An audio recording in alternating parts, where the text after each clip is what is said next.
দুটো ঘটনা কিন্তু এক নয়। আমরা যে ঘটনাগুলো দেখেছি, যে বিচার হয়েছে, আমরা তাকে ওয়েলকাম জানিয়েছি, কারণ বিচার ব্যবস্থাই একটা রাজ্য ব্যবস্থা, একটা রাষ্ট্র ব্যবস্থার প্রধান এবং প্রধান প্রতিচ্ছবি। সেক্ষেত্রে আমরা অন্য যেখানে যা বিচার হয়েছে সেটা আমরা ওয়েলকাম জানিয়েছি।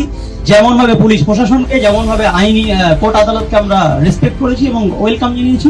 কিন্তু আমরা দেখতে পাচ্ছি আর.জি. করের মতো ঘটনায় অনেক অনেক অনেক ক্ষমতাশীল ব্যক্তিরা জড়িত আছে। আমাদের প্রশ্নটা ওখানেই, যে ক্ষমতাশীল ব্যক্তিরা যদি জড়িত থাকে তাহলে কি বিচার ব্যবস্থা পিছিয়ে যাবে?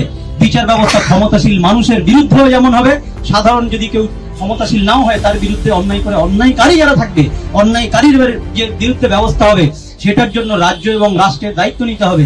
সবার ক্ষেত্রেই সমানভাবে বিচার করতে হবে। এবং আজকের শুধুমাত্র আর.জি. কর ঘটনা বলে নয়, এমন শাস্তি দিতে হবে। আজকের এই যে ব্যর্থতা, এটা আমরা প্রত্যেকে লজ্জিত, কারণ এই বিচার ব্যবস্থা, এই শাসন ব্যবস্থার মধ্যে আমরাও পাঠ করি। তাই দেশ এবং রাজ্য সমস্ত জায়গা থেকে যে যেখানে আছে তাদের কাছে আজকের একটা লজ্জার দিন হলো যে 90 দিনে একটা সাপ্লিমেন্টারি চার্জশিট পর্যন্ত জমা করতে পারলো না এত বড় একটা তদন্তকারী সংস্থা।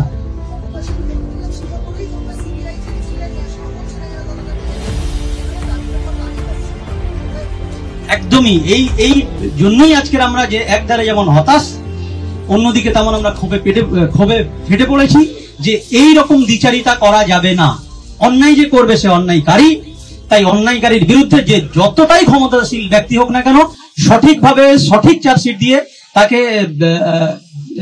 জেল থেকে শুরু করে বিচার ব্যবস্থার আওতায় এনে তার শাস্তি ঠিক করতে হবে। এটা রাজ্য এবং রাষ্ট্রের দায়িত্ব বলে মনে করি আমরা।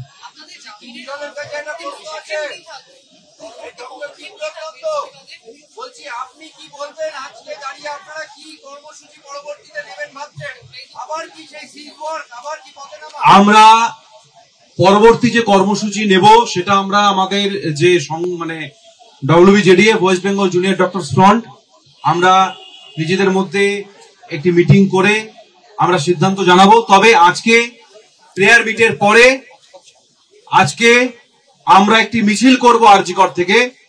সেই মিছিল এই প্রতিবাদে, অন্যায়ের বিরুদ্ধে যে প্রতিবাদ, এবং আমরা যে রাজপথে আছি এবং অন্যায়ের বিরুদ্ধে কথা বললে যে বিভিন্ন রকম আঘাত প্রতিঘাত নেমে আসে, তার বিরুদ্ধে যে প্রতিবাদ।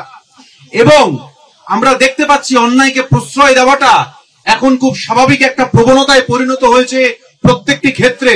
তাই সেই জায়গায় সেই সমস্ত বিষয়কে কেন্দ্র করে এবং অভয়ার বিচারের দাবিকে সামনে রেখে আমরা আবার আজকে এই মুহূর্তে দাঁড়িয়ে বলছি, আজকে রাত্রেই আমরা আর.জি. কর থেকে মিছিল করছি। এবং প্রয়োজনে, আপনার প্রশ্নের উত্তরে বলি, প্রয়োজনে যদি কর্মবিরতির মতন সিদ্ধান্ত নিতে হয়, আমাদের প্রয়োজনে নিতে হতে পারে। আমরা সম্মিলিত মিটিং করে আমরা সেটা রাখবো, খুব সম্ভবত ক্যাম্পাসের ভিতরে হবে।